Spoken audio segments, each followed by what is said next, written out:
Hey y'all, Mr. Kimball here.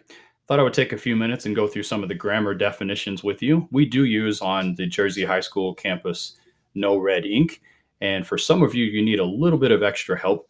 And one thing that I like to do whenever I teach directly the grammar process is I try to get my students to understand that writing, reading, it's all about a process, and it really starts with this chart here that's about the grammar definitions. That is the foundation of our language. Every word has a purpose, and there's a reason they exist. There's a purpose that they serve.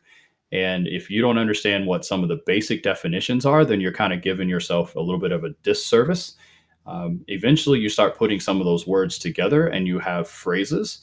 And sometimes those phrases, it's just two, three, maybe four words that kind of sound like they belong together. But again, there is a specific purpose for phrases. And we'll talk about that in another video. Eventually, you're going to start putting subjects and verbs together and have an even more of a purpose for more words to be together. And we have clauses, and clauses do have subjects and predicates, including verbs. We'll talk about that in another video too. Those clauses, the combinations of those clauses, allow you to have different forms of sentences. And there are everything from simple sentences, compound sentences, complex, and even compound complex sentences. But you cannot write those unless you have a good understanding of what you're doing with clauses. There are also different styles of sentences, from your interrogative to declarative and a few more. Again, there's a purpose for why we put our words together. There's a purpose for the sentence styles. And eventually we start putting groups of sentences together. If they are topic types of sentences, we keep those topical types of sentences together and we start to write paragraphs. Paragraphs can either be formal or informal, kind of depends on the nature of your audience and what those expectations are. And then multiple paragraphs mean that you are writing papers. And again, there's several different types of papers. So I like to teach a word study as a process. And today we're going to be talking about just some basic grammar definitions, understanding that each word does have a purpose. And once you have a good idea of what the purpose of those words are, you start putting those together with some level of clarity. So let's begin our notes for the basic grammar definitions. We're going to start with 8 definitions. I'm actually going to throw in the ninth one too, because the ninth definition is kind of that in between the grammar definitions and then what we get into with all the phrases and all the next steps there. All right, so let's begin.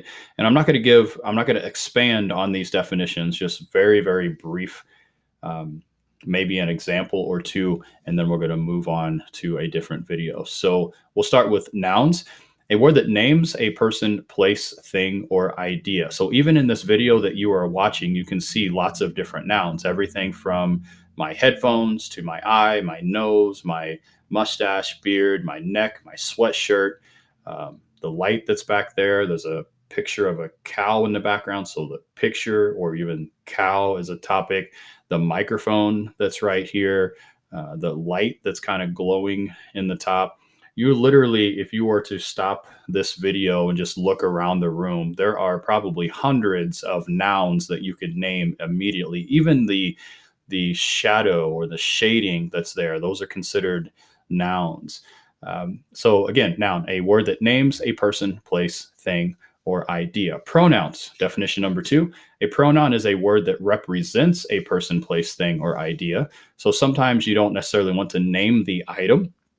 You can use a word that represents that, and it can be a word like the word it, it, or if you're dealing with people, it can be he or she, or some of the plural ones like they or we or us. There's lots of different pronouns out there, but what a pronoun does is it represents a person, place, thing, or idea. Third definition, we move into adjectives. Adjectives are words that give a little bit more detail to what you're talking about. So we get into more of those describing types of things, whether it's shape or size or texture or amount. Like there's a number of things you're dealing with. You can be a number. So an adjective, as far as the definition, is a word that modifies a noun or pronoun. So if I'm talking about my sweatshirt, which would be the noun, I could say that it is blue, or I can say it is comfortable, or it is warm, or I can tell you that it is a size medium, Okay, so a medium sweatshirt. If I'm using that to describe the sweatshirt, those are words that would be adjectives. Okay. Moving on, we give our words some kind of movement or some kind of existence. So that is a verb. A verb is a word that expresses action or state of being. So it either shows that you're moving or doing some kind of action, or it just shows that you exist. So, a couple of quick examples. If I said, Mr. Kimball teaches English, that word teaches is the action that I would be doing. That's an action word. Teaching is an action. Mr. Kimball talks into a microphone. The word talks, I'm actually talking. So that is a verb. I'm actually doing that action. On the other side, the state of being ones, if I said, Mr. Kimball is a teacher, the word is. There's no action there. It just shows that I exist. I exist as a teacher. Mr. Kimball is cold. Okay, I'm not doing any action there. The word is, not doing any action. It just shows that I exist as cold. When I teach it in the classroom and actually have written out examples, oftentimes I will take those state of being verbs and put an equal sign there. And it's just like math, where something on the front end of the equation is equal to what's on the back end of the equation. So the front and back, they're either going to be comparable or it's going to be a description word on the back end. So, for example, Mr. Kimball is a teacher. If I take the word is out, replace it with an equal sign on front and back, there's both nouns. Mr. Kimball, teacher, on both ends of that. Or I can put a describing word on the other end. Mr. Kimball is hungry. Like the word hungry is a describing word, is would be the verb, Mr. Kimball would be the noun. So I'm describing the thing that's in the front. Okay. Adverbs. Adverbs are words, little complicated monsters. They do several things, or they have the ability to do several things. They modify verbs, adjectives, another adverb, or the entire sentence. So we get a little bit more complicated with what these words can do. Adverbs can modify verbs, adjectives, another adverb, or the entire sentence. I'm not going to go through a whole list of examples there. We may have a video that I specifically talk about adverbs. They will show up in some of our other examples as we talk about clauses and phrases too. So just be patient with the adverbs things. It's complicated. I'm not going to spend a lot of time in this specific video going through that. Prepositions, another complicated monster. Prepositions, they are words that introduce a phrase modifying another word or part of a sentence. So whenever we talk about prepositions, we talk about what they look like. It is a word, words like in, out, above, over, under, through, into. And what they do is they introduce a phrase. So you add a couple more words to it. So if I am in the bedroom would be the prepositional phrase. So I added a couple of words to the word in. And then with prepositions, we talk about what they do. They modify another word or part of a sentence. So we have a group of words. It might be 2 words, 3 words, 4 words, and they modify another word or part of a sentence. And I like the word modify because it has that connection to 2 other definitions that we just went through. And if you're looking through the list, you see modify is in the word adjective and modify is also in the word adverb. So you're exactly right. Prepositions actually do the same thing that an adjective or an adverb does. The difference is there's more than one word. Moving on, conjunctions.